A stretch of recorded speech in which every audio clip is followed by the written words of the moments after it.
Hey everyone, welcome back to Story Hive. Don't forget to hit that subscribe button and ring the bell so you never miss an update. Let's jump into today's story. My girlfriend just asked for an open relationship. I'm 43 and I have been with Fran 36 for the last 2 and years. I thought that things were moving smoothly and was about to ask her if she wanted to move in together, but she has been acting rather distant lately.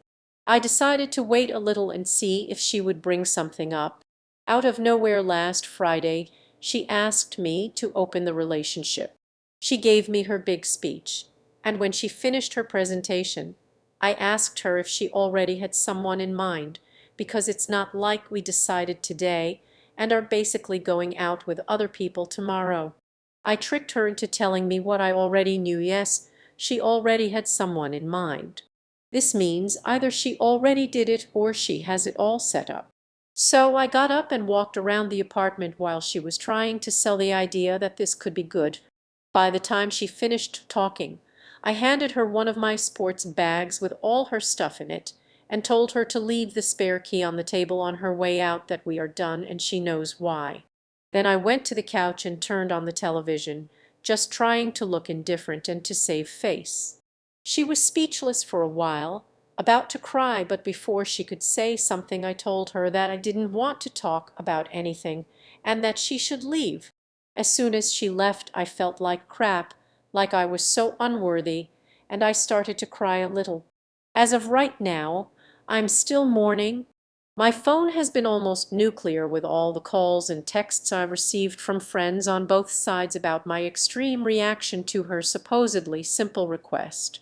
I don't know what she told them, so now I'm sitting here wondering if I really went overboard, and at the same time fighting the urge to run back to her because deep inside, I'm not going to spend all my time watching her movements. It's not healthy. Before anyone points it out, yes, I know my reaction is a pure reflection of me, not what she did or was about to do. So did I go overboard? Update. Last Friday we met at our regular place where we usually have coffee. From a distance, she looked great, so great that I just wanted to forget everything that happened and drag her back to my place. It actually took a lot of restraint not to do it. When I got close to her, I noticed her sadness, and she still had her eyes irritated from crying. We sat, and before she could say a word, I asked her to tell me the entire story and pleaded with her not to leave anything out. I needed to hear it all, and then I would ask her a few questions. The story was pretty basic. About 2 months before she asked for the open relationship, during the first month, he was the new flavor that all the single friends in the group were trying out, which led to girls talking and sharing experiences. Eventually, this guy who was having his way with all the girls around him set his eyes on Fran and began to flirt with her, taking her to the dance floor and having fun. Here is where she should have stopped things, because we had an agreement about dancing nights. She was supposed to stay away from any guys that made a move on her because, let's face it, anyway, because of the excitement, she went for it, enjoyed the attention of this guy, and had a great time dancing. Looking at the timeline, this was around the time I noticed that Fran was becoming distant. Moving forward a few weeks, her friends were sharing more intimate stories about this guy, and it got into her mind. She found herself fantasizing about being with him, and he was trying to make a move on her too. But from what she told me, she didn't go for it because she was with me. Drinks and drunken friends are bad counselors, and once the idea of opening the relationship came out, they believed that because a long time ago I had three-way intimacy and also swung a little, I should be okay with the idea of opening the relationship. However, three-way intimacy and swinging are things you do as a couple and out of pure excitement, at least for me, and it was a long time ago, in my early 20s. All this led to the day she asked me to open the relationship. She told me that she and her friends never thought that I would end the relationship at that moment, that the worst scenario would be me getting angry and saying no. So it shouldn't have been a big deal just asking. At this point I interrupted her and told her that she should know better. We were together for over 2 years, and I always share my thoughts about everything with her. For context, maybe about a year ago, we had a couple of friends in a similar situation. For about a month that was the main discussion in our group of friends, and every time it was brought up, I said that if one person in a committed relationship wants to be with other people, then that person should just break up and leave. Anyway, I explained to her that I didn't break up with her because of the question. I did it because there was already a guy. So for me, that was a major trust issue. If this concern had arisen naturally, maybe we could have worked it out. In the worst scenario, perhaps we could have found an alternative. But the way things were, it was a red flag for me. We went around the topic for a while, and then I began to question her. Basically, I asked if she was intimate with him at some point, and she said she wasn't. If she developed some feelings for him, she didn't.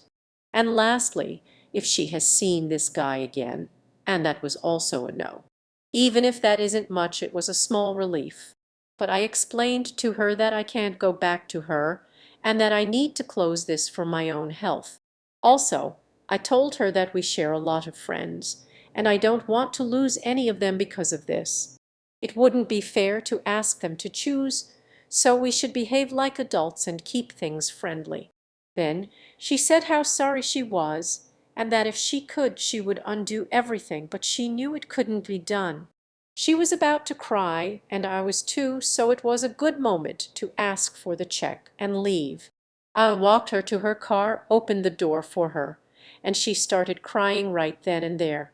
I couldn't help but hug her. We stood there for about 10 minutes, and when she calmed down, she got into her car and drove away. I was in shock and didn't know how to feel, so I went home, grabbed my camping gear, and drove to the mountains, spending the entire weekend there to clear my mind. Early this morning, I was driving back to the city, and the moment my phone grabbed a signal, it got flooded with messages from friends and family, all worried because I basically disappeared without telling anybody. I texted back to everyone telling them that I was okay, that I went out camping, and at the moment I was driving to work. Also, I got a text from her, something along the lines of her feeling that we are not over yet and that she thinks I need time to leave all this behind me. She said she will wait in the hope of it. I haven't texted her back because I'm pretty sure I'm done, but experience has taught me to never say never. So for now, I'm going to take it easy, doing what I like, and see where things take me. Update 2. Hello, it's been a while, and I came across several messages. Some were asking what I was up to, others were giving advice and encouragement, and of course, there were those asking for an update. After almost a month and a half of grappling with the matter, I still didn't have things very clear. Fortunately, that's what best friends are for. I had a conversation with CLA and her husband Pete, my two best friends, and after a while of talking, they said, "You have to let her go. You know very well that in your head you will always be wondering what happened, and if you're really all that she wants, regardless of whether that's the case, you'll never be sure." They also said something about how the only reason I haven't let her go is that I don't want to be alone, and to be very honest, all of that is true. I gave the situation a couple more thoughts that week, and then I went to talk to Fran. I simply told her that clearly at this moment in life. I gave a clear goodbye, and she obviously didn't like what I said, and she got sad, but that's just life. She has to process her emotions, and I have to process mine. I was in an emotional low for a while and focused on work, but things have slowly improved.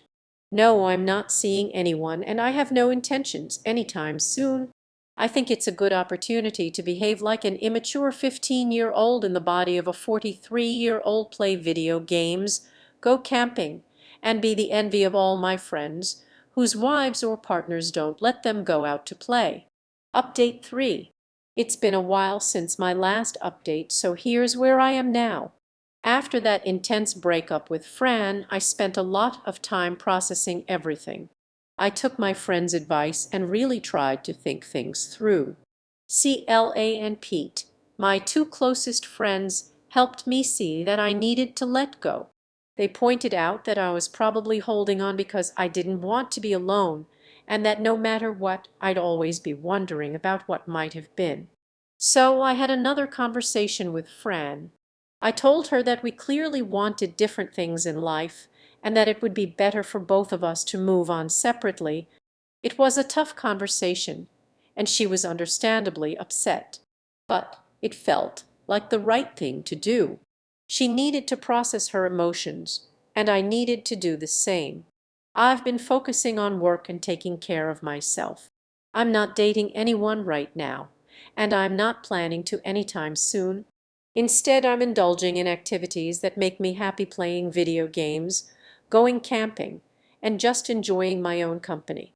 It's been refreshing to embrace this time of self-focus, and it's given me some clarity. So that's where I'm at now. I'm taking things one day at a time, figuring out what makes me happy, and moving forward. Thanks to everyone who reached out and supported me through this.